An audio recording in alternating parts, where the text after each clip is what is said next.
Welcome, all you creatures of the night and late night prowlers.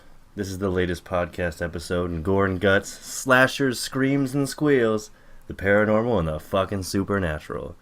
Talking about all the films which conjure up your nightmares. This is It Records. Hey, I'm Matt Johnson, everybody, on the It Records podcast. And I'm joined, as always, with my friends, Peter and Lindsay. I call you my friends. I hope you think I'm your friend as well. No, I refuse to believe that, Matt, after knowing you for a couple years now. Yeah, I got that vibe from you. I've been trying, investing my time in you, but I can see you're keeping your distance. Mm-hmm. I would say that I am your Lex Luthor, and then you're a Superman. I would say so. I'd say that's a fair comparison. That's high praise. Lindsay is Lois Lane, or some other reporter. Like some other chick. Why not Wonder Woman? She's in the Superman realm, right? They're both DC. Lindsay was a reporter, so that's what I was going for. Oh, I gotcha. Oh, You're going for accuracy. Lindsay is like, oh, okay, I get it now. Good times. Well, this week on the podcast, we did the 2014 horror film Creep, directed by Patrick Bryce. When a videographer answers a Craigslist ad for a one-day job in a remote mountain town, he finds his client is not at all what he initially seems. That's your basic premise of the movie, and it seems pretty standard, I guess. It doesn't seem as like you might have seen that sort of premise before. You got Catfish out there. It's a similar idea. Yeah, it's a good comparison. Mm-hmm. All right, we are leaving the flatlands, and we are heading up towards the mountaintop.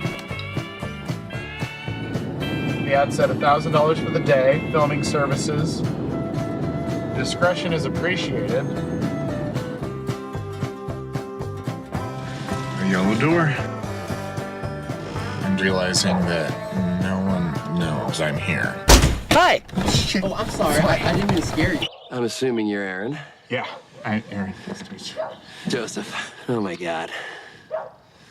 Oh my god. This is gonna be a good day. So the reason I've hired you is because I have terminal brain cancer, and I want you to film me to make a video diary for my unborn son. You ready for this? Okay. Joseph! This is called an adventure. Woo-hoo! We don't know exactly where we're going, but I have a feeling. When you follow those feelings, great things can happen. Don't ever forget that. Joseph?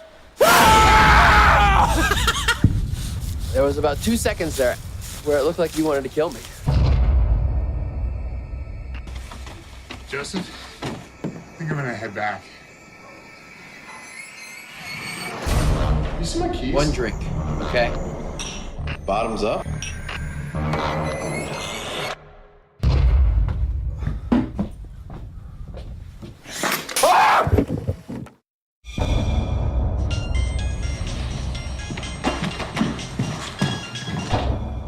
Hello. You need to get out of that house right now. Joseph.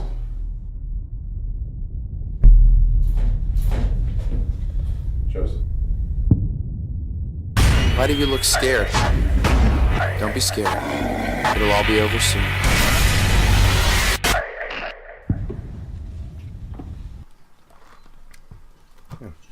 Which, as we were talking about before the podcast started, this is the 3-year anniversary of Creep, March 8th, so we're time-stamping the podcast again. The 3-year anniversary. We just really enjoy those anniversaries that we are not aware of until we do the episode. It just seems to work out that way. We just should not make an effort to make it happen, and it'll just keep happening. That's literally the way it's happened each time. So I think we're doing something right. 2 times, Yeah. shame on you. But third time. I don't know what they say. Make up your own expression for it. George Bush is what? You fool me twice, can't fool me again. Or is that what it was? It's not No, be the third he time. says like something along those lines. He's like, he basically quotes the Who.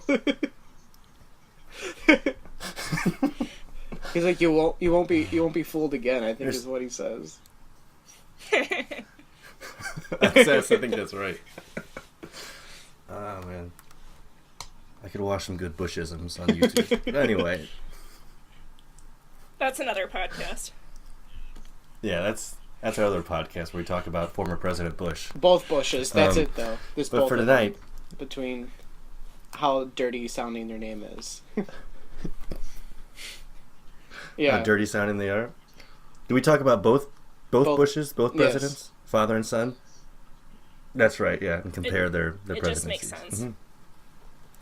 Yeah, people want to know. People You want to rank hear them about that like stuff. Bush 1, Bush 2, which one is better, which one is worse.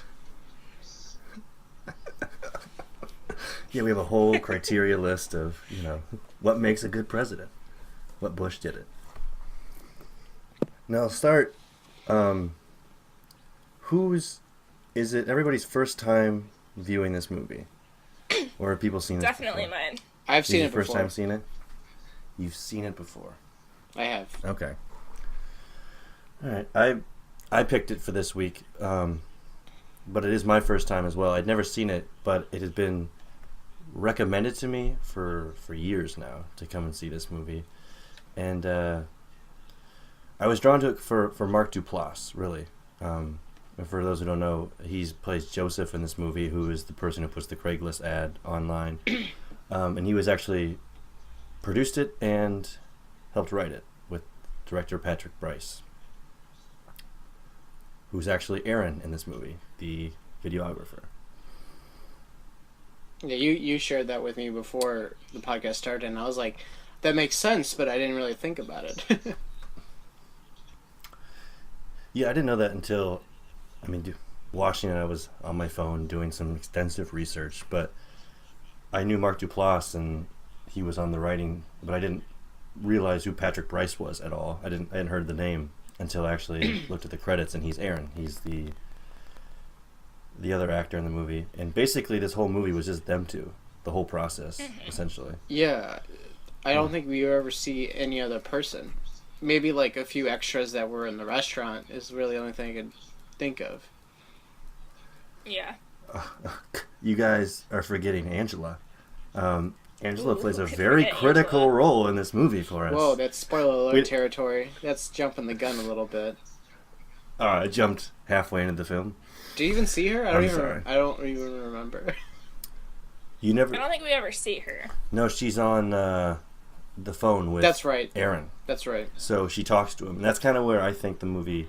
Well, he's kind of a creep throughout.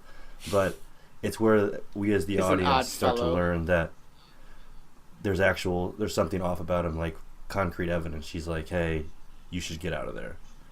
Yeah. She's like his voice of reason. Yeah. Mm-hmm. He's a real creepazoid. He's a real creep. Mm-hmm. Creep. Is that a TLC reference? Yes, I was doing it on purpose. Were you? Yeah. Okay. Glad I caught that.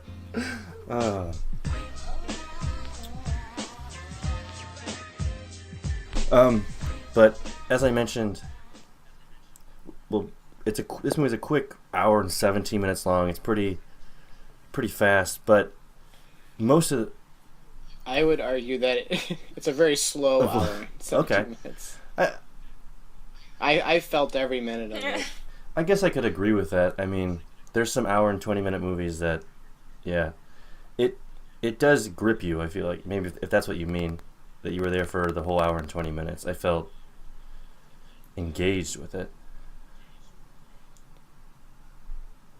I just I was aware that it was like I was like, wow, this is the long hour and 20 minutes. Do you see it? Gotcha. Do you see that as like a bad thing? Because sometimes when I'm in a movie and I'm like, wow, this movie seems long. Oh, it's only been an hour. I go like, that's usually me feigning interest, or is it the opposite for this one? I would say it's the opposite for this one. Mm-hmm. At least for me. Yeah. No spoilers on your Defend or Destroy coming up later. Yeah, I believe I pretty much leaked it. Exclusive here on It Records. What Peter thinks of Creep. On the episode for Creep. Your hair looks good, Matt. Thanks, Pete. I appreciate that. For the listeners, he was just checking the camera to fix his hair. Gotta look good for the camera that nobody's watching but you guys. But should I go into detail why I felt that way, or do you want to, or should we talk about the plot a little bit more? I mean, you can go into detail if you like to about that. I want to hear all you have to say. Okay. Yeah, I agree. I love hearing Pete's thoughts. Really, I mean, they're very concise and detailed. I think the listeners enjoy them too. But go ahead. the three listeners. No, I'm kidding. Let me see. I think, I mean, for a while, I would say he is really good at being a creep. Like, that, he succeeds at that in a very good level. I think, for me, though, I was just, like, not really feeling a found footage film. You know, I guess, would you consider that? Even though they didn't find it. Yeah. Yeah, I think... It reminded me of Blair Witch, you know, that kind of stuff, like, immediately. Yeah. Mm-hmm. So, like, there I was just like, oh, man, like, this is something that I've seen not a million times, but, like, you know, it's like a genre that's been really exhausted. And I think they were pretty good at trying their best to, like, kind of switch it up, and by having two leads, like, be good at being, like, both be weird, actually, I think. Because even the camera guy, it's like, why would he take that job? It's very sketch. And then it just, like, keeps going. And I feel like, is the movie ending now? And they're like, oh, no, it's not. Here's another thing. Oh, is it over? No, here's another thing. I thought they were, like, it was going to end, like, 17 times, like, and it was, like, it was, like, an hour in, and I was like, when is this movie ending? Like, where is it going? And he was just making some stupid ass decisions. And I know that pretty much what makes a horror film. Yeah. Like, that like, has to happen. But I feel like they could have done better. Like, that's all it really was, is just that I think the plot was just, like, for me... Because we talked about, before the recording... Sorry, I'm all over the place here. That they were do a lot of improvise their lines. The whole movie was improvised. You told me that, and yeah. So I think for me there, that basically this means like there wasn't really much of a plot to begin with. So like basically like the plot is just like him being a weirdo. Fair enough. And so I found that boring, and then that's why I said I felt every minute of it, because it's just like, okay, I could only see him be a creep for so long. And then he's just being really stupid. And then it finally over. And I was like, oh, what an hour and change there. If I may go off of that. You were saying that, I mean, obviously Joseph we're supposed to think is the creep.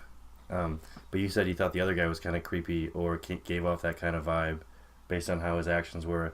And I was listening to them talk. There was an interview on South by Southwest when it came out, and that's what they were trying to instill. Is not like initially you'll think that this guy is kind of weird based on like the way he's acting and talking and like the way his eyes are shifting, but they wanted to get across that, well, you have to actually see it from both points of view, and why is this guy still hanging out with him? Why is he doing this job, not leaving? And they were trying to like recreate that situation of meeting somebody new and not really wanting to overstep any boundaries or just sort of getting to know somebody and not judge them, and ultimately, oh shit, I forgot the wrap up point, but that's what they were trying to get to is how far should you give? Should you give to just to please somebody, to make them feel okay, or should you realize that maybe this person's being deceptive? Or, in other words, any relationship. This one takes it to an extreme, clearly, but in any relationship. Yeah, you know, I kind of just...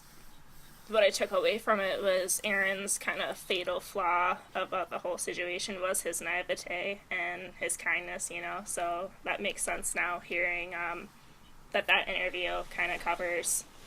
That's what they were going for, so... We love kind of odd people. We're people watchers. And then I saw Patrick's thesis film, which was a documentary he made while he was in Paris about the owner of the last 35mm projection porn theater in Paris. Interesting personality. All the makings to be a very boring talking head documentary. But this guy was really drawn to Patrick. You could feel the way he was like coming forward to the camera because Patrick just gave him this very appropriate but very like palpable sense that Patrick really liked him and was interested in him, you know? And there was no judgment there. And I was watching and I was just like, there's something really fascinating about what Patrick is pulling out of this guy. And so, you know, I mean, you know me and what I do. I like working with first-time filmmakers and trying to find something together. And I had this idea a while back about this guy who gets cancer and films himself in a hotel room, and it's just a one-person movie, and I thankfully abandoned it because it was going to be too boring. And then we started talking about, what if, you know, we use that seed of Patrick's personality, which is so great at, like, being drawn to people, how much he loves people, maybe in the case of Creed, needs people's, you know, affection.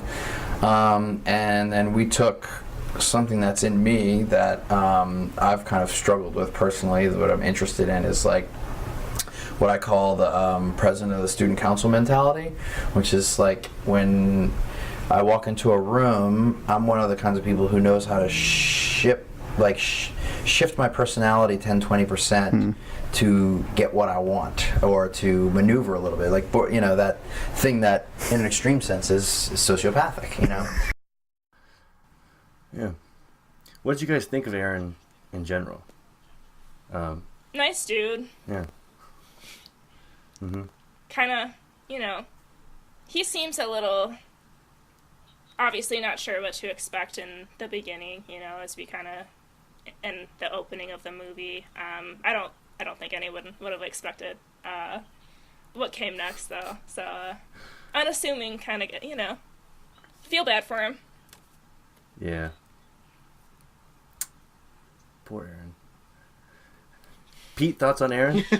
He's the videographer in this film, for the listener. He was the guy who was paid to meet up with Joseph at his cabin in the woods. I think he just annoyed me just because of like how it like ended. Like Lindsay kind of said, like he's really naive. And like I could definitely see like what you're saying, and it goes well like with like what they're going for. But for me, I was just like, I don't know. Like I wanted something with more of like a structured plot, because it was really just based around like their awkward meeting, and then he was like, you know, able to get away basically just fine, and he was like bothering him still. But then he's just like, you know what? I'm just gonna give him another chance. He's just a weird dude, and I was like, oh god. I was like, what are you doing? Yeah. Yeah. Curious to think what I'll just pause it to you guys. What would be your thoughts on that situation? And I hope not. We'll probably spoil some of this. It's a spoiler alert. You've been warned. It's a spoiler alert. You've been warned. But he gets away from Joseph at the cabin, goes back to his house. Joseph knows where he lives. The authorities don't believe you. I mean, what is classic? What is the next step if you're Aaron? Because we all right. But we all say, I mean, I don't think Aaron made the wisest decisions, but if nobody believes you and this is the only guy talking to you, I mean, what do you do?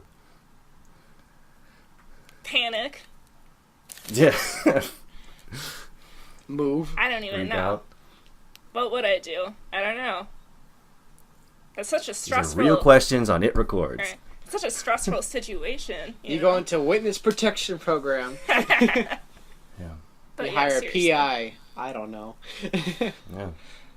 Are there PIs anymore? I don't know. Oh yeah, that didn't get eliminated. Those still exist. I feel like there's just like a real like 1950s thing to just like, yeah, we'll look into that chap for you. I don't know. That's just like how I imagine PIs. I think they've evolved with the times. they're all a Humphrey Bogart from Maltese Falcon. Yeah. That's exactly what I was thinking of. You see, I can't even do Humphrey Bogart, but I feel like he just says that and smokes a cigarette. That's all you have to do. Yeah, and you're Bogart. And he says "dame" a lot. Perfect. What would you do, Matt? I would hunt him down like a wild animal, like a wolf. No, I don't know. Like, I was trying to think of that as I was watching, but then I got immersed in figuring out what was going on. But, I mean, what Aaron did was board up the house and had his camera going, but I don't know what else you could do, really. Move? Yeah. That's a lot harder easier said than done, just to leave. Definitely not meet up with the dude again. Very true. I wouldn't have met up with the guy, which is Aaron's fault. Yeah. And his like safety net was like, I'm gonna record what happens. I'll be good. I have 911 on speed dial, Yeah. which I think were good ideas, you know, but unfortunately, you know, things didn't really work out. Didn't work That's out all I'm for gonna Aaron. say. Yeah, but that scene though, I thought Really was backfired. Yeah. It backfired. Yeah, that scene was really creepy to me. One of the creepier scenes I think is when Aaron's on the bench, and Peach Fuzz comes out. Speaking of Peach Fuzz, we haven't really Peach talked Fuzz. about that Yep, yet. we haven't mentioned Peach Fuzz. That scene I think was really creepy when he just like came down and he was just wearing like that wolf man like costume, I guess you could say. And he was just like staring at him like, I don't know, like he wanted to fuck him or something. I don't know. It was really weird. Yeah. Did you got that vibe? Yeah, I got that vibe. I have a few questions then, if I could. I don't know if you guys have any answers to it, but we learned about Peach Fire Fuzz. away. All right, thanks. We learned about Peach Fuzz, which is what Joseph tells us. It's his wolf mask, and it's a tradition his dad had because it was supposed to be his family house they came to, is where they're at. They're not later that night. That's not really true, but it's supposed to be this show that his dad put on. But we learn later then that he actually wore that mask to rape his wife that we thought was his wife. But Angela's his sister, we learn. I need some clarification of what actually happened. Did that happen with the mask, or who is Angela to him? Because I don't think that clarified anything for me. No, it is pretty unclear, honestly. I think it's kind of like this left up to the viewer at that point, is what it seemed like, is what the movie was trying to go for. Because he's not a reliable source because he's fucking crazy. And then all we know about Angela is that she's aware of him and he's weird. So I'm thinking that it was a love interest of his, and he probably did scare her with Peach Fuzz. I don't know to what extent, though. Because she seemed... I don't know. If she was raped by him, her reaction was a lot calmer, I would say. But then again, who knows how a person would react in that situation if you got a phone call like that. So it's kind of hard to say. Yeah. It's just... I have so many questions because she knows of Aaron then. Because she was talking to on the phone, and I feel like she's never brought up, or I would have liked that end tied off somehow, that Aaron might have a savior in there with Angelo. But oh well, I guess I wasn't the only one in that. No, it was just something that I think horror movies do a lot, is that I think the less they explain, the better sometimes. Because Sure. then I feel like over-explaining really kills a horror movie in a lot of ways, but also if there's just like complete insanity for no reason, that also takes it away. So you gotta find like a good and like in between the two and have reason for that chaos. And it mostly did, but that is definitely one of the ties that just like it didn't really fan out. Sure. Then, what did you guys think about, or what was the meaning of the heart-shaped little pool in the woods and their relationship, and why Aaron then continued to have dreams about it afterwards? Oh, yeah. Like, because for the listener, if you haven't heard, they go on this hike in the woods, and Joseph takes Aaron to this little watering pool area that looks like a heart shape, and he writes their initials in it. And then after all the fiasco happens, Aaron's back at his place, like freaking out that this guy's stalking him, but he's having dreams about Joseph and like at that watering hole. That's a little creep. That's when he was like, "Yo, you're a creep, Aaron. Like you're turning into the guy." They're I just don't know. they're just both creepy dudes that might like each other or something. I don't know. I don't know. To try to just chalk it up, like it's just a real traumatic experience for Aaron, and I don't know. I think those dreams are him trying to process what happened, or I don't know, like what took place. It's hard to say, but yeah, that was a lot. I almost thought he was like having some sort of Stockholm syndrome, which I know is the hostage thing, but like just because he's always thinking about that guy and he knows that guy's watching him, is like now he's starting to connect with him on some level. No, I think Stockholm Syndrome actually makes a lot of sense for the situation, in my opinion. Because, like, he made him feel like a hostage, especially when he was being stalked by him. And then there was an interview that you were kind of telling us before the podcast started between, was it Mark Duplass and the director and some other guy for South by Southwest? No, just those two. Oh, just those two. Just those two. Okay, but it was for South by Southwest, you said. Yeah, it was when they premiered it in 2014. On March 8th. Yeah, on March 8th.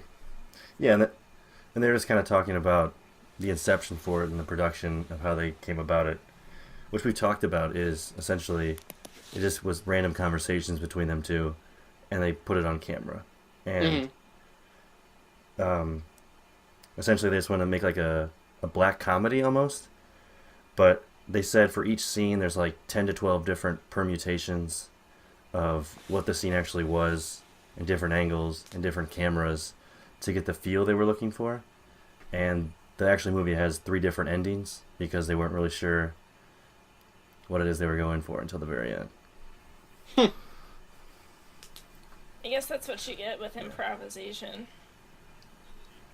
Yeah.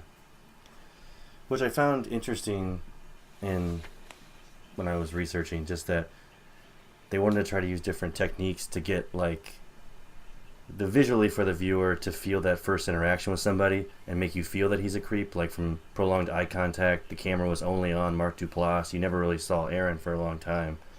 You saw him at the very beginning, but then you didn't see him. The oversharing and like the awkward contact.